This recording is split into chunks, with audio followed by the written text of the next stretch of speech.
Uttaranchal University, Dehradun, NAC A+ accredited university. Bonthu Rammohan గారు నమస్కారం sir. ఇవాళ మిమ్మల్ని ప్రశ్నలతో ఉక్కిరి బిక్కిరి చేయడానికి మా యాంకర్స్, మా పొలిటికల్ ఎడిటర్ కట్టా కార్తిక్ గారు అండ్ మా డెస్క్ జర్నలిస్టులు కూడా ఉన్నారు. సిద్ధమా?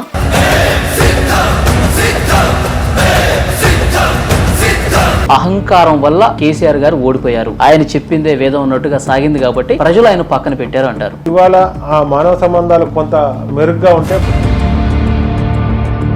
10 సంవత్సరాల అధికారం ఉంటే 5 సంవత్సరాలు జీహెచ్ఎంసీ మేయర్గా ఉన్నారు. టీఆర్ఎస్ యూత్ వింగ్ ప్రెసిడెంట్ గాను ఉన్నారు. సో ఏం తక్కువ చేసింది మీకు పార్టీ బీఆర్ఎస్ ఏం తక్కువ చేసిందంటే బీఆర్ఎస్ ఏం చేసిందని ఇవాళ ఒకరికి 4 సార్లు 3 సార్లు మనిషికి 4 పదవులు.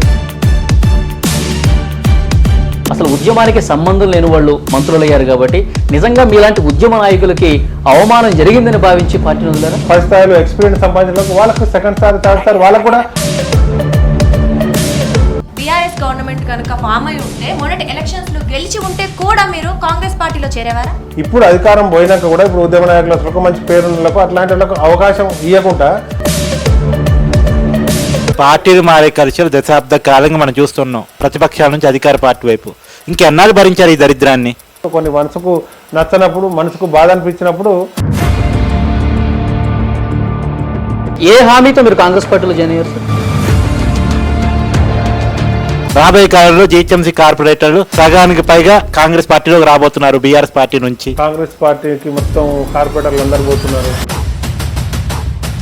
భార్య శ్రీదేవి గారు జిహెచ్ఎంసీ కార్పొరేటర్స్ అందరినీ తన దారిలోకి తీసుకొచ్చుకొని ఒక కార్పొరేటర్ నుంచి మేయర్ గా ఎదగాలి అని అనుకుంటున్నారని. ఎవ్వరు మేయర్ కావాలని అనుకోవట్లేదు. అనుకున్న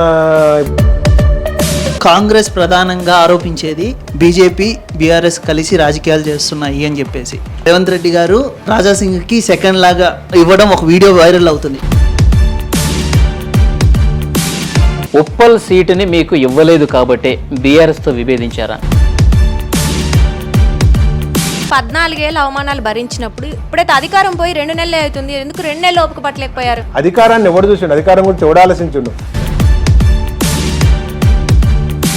సార్ ఎంపీ టికెట్ హామీ లభించిందంట కాంగ్రెస్ పార్టీ నుంచి, అందుకే జాయిన్ అయ్యారంట మీరు. ఎంపీ టికెట్ హామీ నాకు. కేసీఆర్ గారు ప్రగతి భవన్ ని పామ్ హౌస్ ని విడిచిపెట్టి బయటికి రాడు. పామ్ హౌస్ లో కేసీఆర్ గారు ఏం చేస్తుండేవాళ్ళు? ఆయనకు ఒక 50-60 ఎకరాల భూమి కొనుక్కో.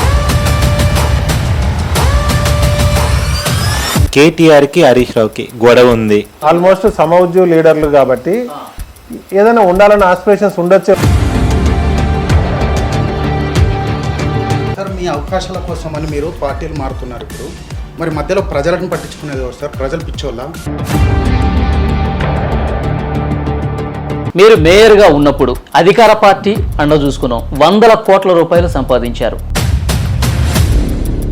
ఎంక్వైరీలు అసలు కంప్లైంట్ ఎంక్వైరీలు ఇవన్నీ పక్కన పెట్టండి సార్. పచ్చకించిన ఒక పేరు సోమేష్ కుమార్ అయితే మీరు పేరుగా ఉన్నప్పుడు ఆయన కమిషనర్ దగ్గర నుంచి చూసారు. వాళ్ళ అవినీతి పనులా కాదా? అదే సోమేష్ కుమార్ కొంత దుందుడుకుతనం, కింది అధికారులతో చక్కగా ఉండకపోవడం.